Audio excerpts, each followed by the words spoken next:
वेद और सरू एक दूसरे के आएंगे करीब, जहां पे वेद करेगा सरू को प्रपोज। लेकिन ये सब देखकर अनिका जो है वो हो जाएगी गुस्सा और कहेगी कि चाहे कुछ भी हो जाए, आज मैं वेद को सरू के करीब नहीं जाने दूंगी। ये दोनों एक दूसरे के पास बिल्कुल भी नहीं आएंगे, चाहे जो करना पड़े मुझे। और अब यहाँ पर जो अनिका है वो कुछ ना कुछ ऐसा करने वाली है जिससे कि यहाँ पर वेद जो है वो सरू को प्रपोज ना कर पाए और वो एक दूसरे को प्रपोज ना कर पाए, वो दोनों एक दूसरे से मिल ना पाए। जहाँ पे आपको दिखाया गया कि भाई अब वेद और सरू एक साल के लिए जहाँ पे एक दूसरे से अलग होने जा रहे हैं, तो उसके पहले वेद जो है सरू से एक बार मिलना चाहता है, उसको प्रपोज करना चाहता है, उसके साथ थोड़ी देर समय बिताना चाहता है, उसके साथ बैठना चाहता है और कई सारी बातें करना चाहता है।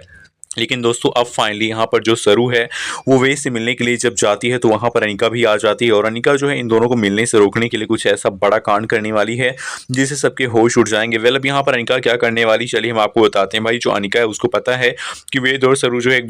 दूसरे से अलग होने जा रहे हैं साथ एक साल के लिए, ताकि वो दोनों जो है साथ आए एक साल के बाद, तब वो सब कुछ यहाँ पर पा चुके हों। जहाँ पे एक तरफ यहाँ पर सरू जो है वो अपनी आईपीएस की तैयारी करके आईपीएस की परीक्षाओं को निकाल के उसके बाद आईपीएस बन के उस घर में बहू बनकर जाना चाहती है और इसीलिए यहाँ पर वेद और सरू एक दूसरे से एक साल के लिए अलग होने का फैसला करते हैं। और कहीं ना कहीं अब यहाँ पर जहाँ पे सरू ने उसको अपनी माँ को अपने पापा के साथ मिलवा दिया, चंद्रकांत और सरोजा को एक कर दिया है। वहीं पे दूसरी ओर जो तारा है उसने सरू से ये कहा था कि अगर तुम आईपीएस बन जाओगी, आईपीएस की परीक्षा उत्तीर्ण कर लोगी, तब मैं तुमको अपने घर की बहू बनाऊंगी। तो फाइनली अब यहाँ पर सरू उस बात को पूरा करने के लिए वेद से कहती है कि वेद सर अब हम दोनों एक दूसरे से अलग हो जाएंगे एक साल के लिए, ताकि मैं अपनी परीक्षाओं को निकाल कर फिर आपके घर में बहू बनकर रहूं और मेरा और आपका जीवन जो है सरल हो जाए। आप कहीं ना कहीं यहाँ पर जो सरू है और जो वेद है वो दोनों एक दूसरे से आखिरी बार मिलने के लिए आते हैं, जहाँ पे सरू ने काफ़ी अच्छी सी साड़ी पहन रखी होती थी। लेकिन यहाँ पर ये बात का पता चल जाता है अनिका को। अनिका जो है वो बीच में आ जाती है और कहती है कि कुछ भी हो चाहे आज मैं आखिरी बार भी इन दोनों को मिलने नहीं दूंगी, क्योंकि अगर ये दोनों एक दूसरे से मिल लेंगे तो कहीं ना कहीं इनके बीच में काफ़ी सारी यहाँ पर बातें होंगी, काफ़ी सारे यहाँ पर वादे होंगे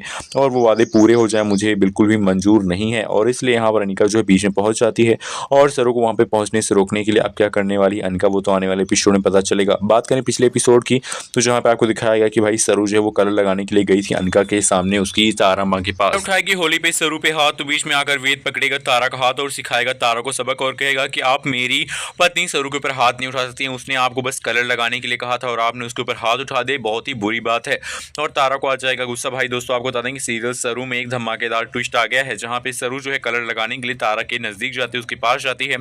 और कहती है माँ जी हैप्पी होली, और उसके चेहरे पे कलर लगाने के लिए चल देती है। लेकिन तभी तभी यहाँ पर तारा जो है वो गुस्से में आ जाती है और कहती है तुम्हारी हिम्मत कैसे हुई मेरे नज़दीक आने की, मुझे कलर लगाने की, क्योंकि मैं तुम्हारी कोई माँ वा नहीं हूँ, ना कि मेरा तुम्हारा कोई रिश्ता है। अब तुम ना तो मेरी बहू रही, अब तुम्हें मैं बताती हूँ कि कलर लगाने का नतीजा क्या होगा। और पीछे खड़ी यहाँ पर अनिका जो काफ़ी खुश हो रही होती है कि भाई तारा को यहाँ पर कलर लगाने के लिए गई थी और सरू को कलर लगाने नहीं दिया तारा ने, और ऐसा देखते यहाँ पर गुस्से में आ जाने वाली है तारा। लेकिन तारा का हाथ बीच में आकर पकड़ लेने वाला है यहाँ